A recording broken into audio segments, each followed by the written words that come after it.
अच्छा जी, तो welcome back. आज का हमारा टॉपिक है कि इस तरह की आउटपुट हम लोग कैसे बना सकते हैं। अगर हम सी प्लस प्लस में कोडिंग कर रहे हैं तो हमें इस तरह का टेबल बनाना है अगर वैल्यूज़ का, तो हम कैसे बना सकते हैं।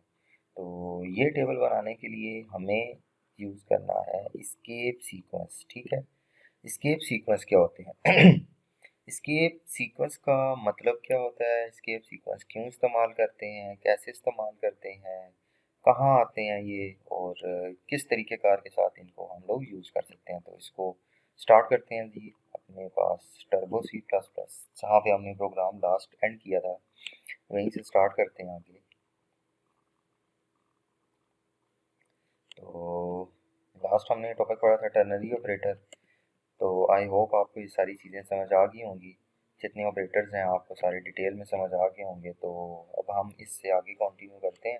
आज का हमारा टॉपिक है एस्केप सीक्वेंस। एस्केप सीक्वेंस क्या होता है? एस्केप सीक्वेंस का मतलब होता है an escape from the sequence, कि एक सीक्वेंस से एस्केप लेना। इसका क्या मतलब हुआ, ये भी कुछ अनक्लियर किस्म की चीज़ है। तो मतलब कैसे एस्केप फ्रॉम द सीक्वेंस होता है, मतलब ये हुआ कि हमारे पास कोडिंग में हम जब भी सी आउट करते हैं, फॉर एग्जांपल मैंने लिख दिया हेलो वर्ल्ड, ठीक है। एक और लाइन में मैंने आगे लिख दिया ओके देयर, ठीक है। और एक और लाइन में मैंने लिख दिया आई एम गोइंग, ठीक है। ये मैंने 3 लाइनें लिख दी हैं। इसको जब मैं आउटपुट करूंगा तो स्क्रीन के ऊपर हमारे पास एक ही लाइन पे आउटपुट आएगी और एक दूसरे के बाद ही, ठीक है। जहाँ पे पुरानी आउटपुट खत्म होती है उसके बाद आगे ये दूसरी आउटपुट स्टार्ट होती है, क्योंकि एक सीक्वेंस है जो चलती जा रही है। ये सीक्वेंस कब खत्म होगी? जब हम खुद इसको खत्म करेंगे। हमने देखा था पिछली वीडियो में, हमने एंड एल को इस्तेमाल किया था लाइन को एंड करने के लिए, ठीक है। तो ये एंड एल हमारे पास क्या काम करता है? एंड एल हमारे पास लाइन को एंड करता है, ठीक है। तो बेसिकली वो एंड एल भी क्या कर रहा है, उस सीक्वेंस से हमें एस्केप दे रहा है, मतलब सीक्वेंस से निकाल रहा है हमें। तो बेसिकली ये काम करने के लिए ना हमारे पास कुछ अलग किस्म की डेट, हमारे पास कुछ फंक्शनैलिटीज हमें प्रोवाइड की गई हैं सी प्लस प्लस के अंदर, जिनको हम कहते हैं एस्केप सीक्वेंस। एस्केप सीक्वेंस के लिए कमेंट्स लिख देते हैं, और इसके अंदर हम कमेंट्स लिखते हैं सारे। यहाँ का topic escape sequence. Escape sequence किस तरह के होते हैं? एस्केप सीक्वेंस हमेशा स्टार्ट होते हैं बैक स्लैश के साथ। बैक स्लैश क्या होती है? ये इसको बैक स्लैश कहते हैं, इसको फॉरवर्ड स्लैश कहते हैं। फॉरवर्ड नहीं बल्कि बैक स्लैश। बैक स्लैश के साथ हमेशा एस्केप सीक्वेंस स्टार्ट होते हैं। ये क्या करते हैं, ये कुछ स्पेशल किस्म के करेक्टर्स होते हैं इसके साथ लिखे हुए, जिनका कोई खास मतलब होता है। इसी तरह अगर बैक स्लैश के साथ अगर ए लिखा हो तो उसका मतलब होता है कि स्क्रीन के ऊपर हमें अलर्ट चाहिए, ठीक है। इसी तरह ही अगर बैक स्लैश के साथ, अगर हमारे पास बैक स्लैश के साथ अगर बी लिखा हो तो एक करेक्टर हमारे पास बैकवर्ड की तरफ आ जाता है, ठीक हो गया। इसी तरह अगर एस्केप सीक्वेंस के साथ अगर आर लिखा हो तो हमारे पास रिवर्स कर देता है किसको? लाइन को। मतलब कि जिस लाइन पे आप काम कर रहे हैं उसी, मतलब जो करंट लाइन पे जिसपे हम काम कर रहे हैं उसका हम लोग इसके स्टार्ट पे आ जाते हैं, ठीक है। इसी तरह बैक स्लैश के साथ अगर एन होता है तो ये आपकी लाइन को एंड कर देता है। जो एंड लाइन वाला ऑपरेशन हम लोग इस्तेमाल करते थे, back slash n same to same वही काम करता है। मतलब कि इन शॉर्ट क्या हुआ, ये आपको आपके कर्सर को नेक्स्ट लाइन पे ले जाता है। इसी तरह होता है बैक स्लैश टी। ये क्या करता है, ये 8 करेक्टर की स्पेस आपको प्रोवाइड कर देता है, ठीक हो गया। इसके बाद आ जाते हैं कुछ सिंपल। बैक स्लैश के साथ एक और बैक स्लैश अगर लगाएं तो पहली बैक स्लैश तो हमारे पास होती है एस्केप सीक्वेंस के लिए, तो ये दूसरी बैक स्लैश को स्क्रीन पे क्या कर देगा, प्रिंट कर देगा। इसी तरह एक बैक स्लैश के साथ एक कोमा अगर हम लोग लिखते हैं तो ये एक कोमा स्क्रीन के ऊपर क्या कर देगा, प्रिंट कर देगा। इसी तरह एक बैक स्लैश के साथ अगर डबल वाला कोमा लिखते हैं तो स्क्रीन के ऊपर ये डबल वाला कोमा जो है वो प्रिंट हो जाएगा। कॉमा सॉरी इन्वर्टेड कोमा हमारे पास ये प्रिंट हो जाएगा, ठीक हो गया। तो ये हमारे पास होते हैं एस्केप सीक्वेंस। इनको अब जरा हम इस्तेमाल करके देखते हैं कि ये कैसे इस्तेमाल होते हैं, कहाँ होते हैं। पहली बात, एस्केप सीक्वेंस का मतलब क्या है कि जी हमने सीक्वेंस से निकलना है। कौन सी escape, इस कौन सी सीक्वेंस से? सी आउट वाली, मतलब आउटपुट की सीक्वेंस से हमने निकलना है। मतलब हम आउटपुट को फॉर्मेट करने के लिए, मतलब बेहतर बनाने के लिए एस्केप सीक्वेंस का हमेशा इस्तेमाल करते हैं। सवाल आता है एस्केप सीक्वेंस क्यों इस्तेमाल करते हैं, कि हम अपनी आउटपुट को अपने मुताबिक का बनाने के लिए एस्केप सीक्वेंस इस्तेमाल करते होते हैं, ठीक है। तरह तरह के एस्केप सीक्वेंस होते हैं, जिसमें जो सबसे ज़्यादा इस्तेमाल होने वाले हैं वो ये दोनों हैं, बैक स्लैश एन टी, ये सबसे ज़्यादा इस्तेमाल होंगे क्योंकि इनकी मदद से ही हम लोग अपना सारा काम कर सकते हैं। ठीक है, तो कैसे इस्तेमाल करते हैं ज़रा देखते हैं इनको। अब हमने क्या करना है, हमने कुछ भी आउट, फॉर एग्जाम्पल मैंने यहाँ पे लिख दिया सी आउट, मैंने लिखा हेलो, हेलो के बाद आगे लिख दिया वर्ड। तो अगर मैं इसको अगर मैं रन करता हूँ तो स्क्रीन के ऊपर हेलो वर्ड लिखा आ गया, लेकिन अगर मैंने एस्केप सीक्वेंस मैंने क्या किया, मैंने बैक स्लैश एन लगा दिया इधर। इसका मतलब क्या है कि हेलो के बाद लाइन को एंड करो और अगली लाइन में क्या लिखा हुआ है, वर्ड लिखा हुआ है। इसको अगर मैं चलाता हूँ तो यहाँ पर देखें हेलो और वर्ड लिखा आ गया। बैक बैक स्लैश एन मतलब बैक स्लैश जो है हमारे पास एस्केप सीक्वेंस का सबसे बड़ा फायदा ये है कि इसको आप इन्वर्टेड कोमास के अंदर ही हमेशा लिख सकते हैं। तो इसका जो फीचर है कि आप इसको हमेशा इन्वर्टेड कोमा के अंदर लिखते होते हैं। ठीक हो गया। वैसे बेसिकली हम लोगों ने यही पढ़ा कि एस्केप मतलब इन्वर्टेड कोमा के अंदर जो भी चीज़ हम लिखें वो एज इट इज़ पढ़ी एज इट इज़ प्रिंट हो जाती है, आपका कंपाइलर उसको रीड नहीं करता।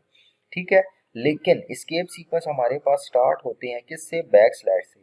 तो जब भी कहीं भी बैक स्लैश आती है आपका कंपाइलर फौरन से अटेंटिव हो जाता है कि यार ये बैक स्लैश आ रही है, इसका मतलब एस्केप सीक्वेंस आ रही है, तो देखते हैं उसका क्या मतलब है, क्या करना चाह रही है।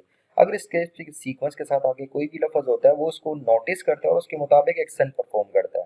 अब ये बैक स्लैश के साथ अगर एन है तो मतलब क्या करो, नेक्स्ट लाइन पे ले जाओ अगली कमांड को। अगर बैक स्लैश के साथ अगर टी आएगा तो क्या करेगा, 8 करेक्टर की स्पेस ही अलाउ कर देगा, 8 करेक्टर की इन दोनों में स्पेस आ गई है। ठीक है, मैं दोबारा बैक स्लैश टी कर दूं तो 16 करेक्टर की स्पेस आ जाएगी। अब यहाँ पे देखें ये 16 करेक्टर की यहाँ पर स्पेस आ गई। ठीक है, तो इसी तरह बैक स्लैश टी की जगह अगर हम लोग क्या करते हैं बैक स्लैश ए कर देते हैं तो ये क्या करता है, अलर्ट के लिए इस्तेमाल होता है। ठीक है, तो ये अलर्ट एक हल्की सी बीप की आवाज़ आएगी बस, और किसी वैसे इस्तेमाल नहीं होता ये। अगर बैक स्लैश बी इस्तेमाल करते हैं, बैक स्लैश बी का मतलब है कर्सर बैकवर्ड पे ले जाता है। बैकवर्ड पे मतलब क्या है, अब फॉर एग्जांपल ये कर्सर आपको नजर आ रहा होगा, डब्ल्यू के नीचे है, ये ओ पे है, आर पे है, एल पे है और ये डी पे आ गया। ठीक है, इसको बोलते हैं कर्सर आपका। तो जब हम प्रिंट करते हैं ना तो स्क्रीन पे कर्सर बेसिकली, चलो मैं आपको पहले भी दिखाता हूँ। अभी मैं इसको चलाता हूँ तो आपका कर्सर देखें कहाँ पर आ रहा है, डी के बाद कर्सर आ रहा है। ठीक है, अब मैं जब इसको यहाँ पर बैक स्लैश, चलो मैं यहाँ पे कोने पे करता हूँ बैक स्लैश बी के, अब क्या करो कर्सर को एक लोकेशन बैकवर्ड पे ले जाओ तो देखो डी के बाद था तो डी से पहले आ गया कर्सर। ठीक है, अब जो भी हम लिखेंगे वो डी की जगह पे लिखा हुआ है। ठीक है, अब मैंने लिख दिया हेलो तो डी की जगह पे क्या आ जाएगा, हेलो। तो इसको देखते हैं तो क्या आ गया, डी की जगह क्या लिखा हुआ आ गया, हेलो लिखा हुआ आ गया। सही हो गया। इसी तरह ही अगर मैं बैक स्लैश बी की जगह बैक स्लैश आर लिख देता हूँ, बैक स्लैश आर का क्या मतलब है, कर्सर को रिवर्स कर दो, रिवर्स मतलब बिल्कुल करंट लाइन के स्टार्ट पे ले जाओ। अब हम इसको चलाया तो कर्सर देखें बिल्कुल करंट लाइन के स्टार्ट पे चला गया, मतलब एच वाली जगह पे लिखा हुआ आ गया। तो कुछ भी लिखेंगे वो एच वाली जगह पे क्या होता जाएगा, सेव होता जाएगा। अब मैं यहाँ पे लिखता हूँ हेलो लिखा हुआ था, मैं कहता हूँ ओके, मैंने ओके लिख दिया तो जितने करेक्टर्स हेलो के थे उतने को उसने कवर कर लिया। ओ के ए वाई आगे हेलो का H E double L, hello को इसने रिप्लेस कर दिया ओके के साथ। ठीक है, तो आगे हमारे पास ओ रह जाता है हमारे पास। ठीक हो गया, तो वो हमारे पास उसको पॉइंट कर रहा है यहाँ पर। ठीक हो गया, तो ये हमारे पास तरीकाकार है इनको यूज़ करने का। इसके अलावा और बाकी भी देख लेते हैं बैक स्लैश आर की जगह। अब हम अगर इस तरह यूज़ करते हैं डबल बैक स्लैश तो ये क्या करेगा, एक बैक स्लैश तो एस्केप सीक्वेंस के लिए तो दूसरी वाली को एज इट स्क्रीन पे प्रिंट कर देगा। ठीक है, अगर इसके साथ अगर एक कोमा अगर लिखेंगे तो ये एक कोमा हमारे पास स्क्रीन पे क्या कर देगा, प्रिंट कर देगा। अगर ये डबल कोमा हम लगाते हैं तो ये हमारे पास ये डबल कॉमा यहाँ पे प्रिंट कर, तो ये कहाँ इस्तेमाल होता है बेसिकली, जब अक्सर बात हम लोगों ने आउटपुट कुछ ऐसे दिखनी होती है, मैं कहता हूँ हेलो आई एम पाकिस्तानी हूँ, मैं चाहता हूँ कि ये पाकिस्तानी जो है ये इन्वर्टेड कॉमास के अंदर आए। अभी जो है ये इस तरह आ रही है, देखें अभी ये लिखा हुआ आ रहा है आई एम पाकिस्तानी, लेकिन मैं कहता हूँ कि पाकिस्तानी के इर्द गिर्द क्या होना चाहिए, कॉमे होने चाहिए। तो मैं क्या करूँगा, बैक स्लैश एक कॉमा इधर डाल दिया। ठीक है, और इधर भी इसके एंड पे भी बैक स्लैश एक कॉमा, तो हमारे पास ये क्या हो जाएगा, बैक ये कॉमे यहाँ पर क्या हो जाएंगे, प्रिंट हो जाएंगे। तो पाकिस्तानी हमारे पास ऐसे लिखा हुआ आ गया। ठीक हो गया, तो चलें अपने सवाल की तरफ चलते हैं। जो हमारा सवाल था कि हमने क्या करना है, हमने एक टेबल बनाना है इसकी मदद से।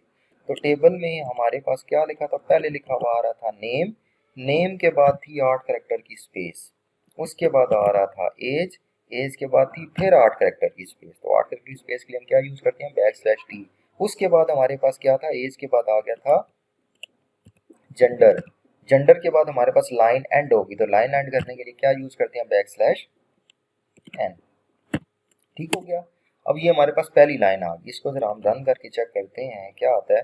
नेम एज जेंडर बिल्कुल परफेक्टली जैसे हमें चाहिए वैसे ही आउटपुट आ रही है। ठीक है, अब अगली लाइन में हम लोगों ने डाटा लिखना है, फिर दोबारा सी आउट करते हैं। अब सी आउट में हम लोग पहले लिखते हैं अली बैक स्लैश टी, फिर एज उसकी आ गई 18, फिर बैक स्लैश टी, फिर जेंडर उसका आ गया मेल, फिर back slash n. Back slash n मतलब लाइन को एंड कर दो। अब मैंने इसको अगर रन किया तो स्क्रीन के ऊपर जैसी मुझे आउटपुट चाहिए वैसी स्क्रीन पे डिस्प्ले हो गई है। अब अली के बाद दूसरा हम लोगों ने डाटा एक और लिखा था, अब डाटा हम लिख देते हैं असद का। असद की ए बैक स्लैश टी 8 लेटर की स्पेस आ गई, एज आ गई 19, फिर बैक स्लैश टी, फिर हमारे पास जेंडर आ गया मेल, उसके बाद फिर बैक स्लैश एन। ठीक हो गया। इसको भी हम रन करते हैं तो स्क्रीन के ऊपर हमारे पास ये भी रिकॉर्ड वहां पर ऐड हो गया।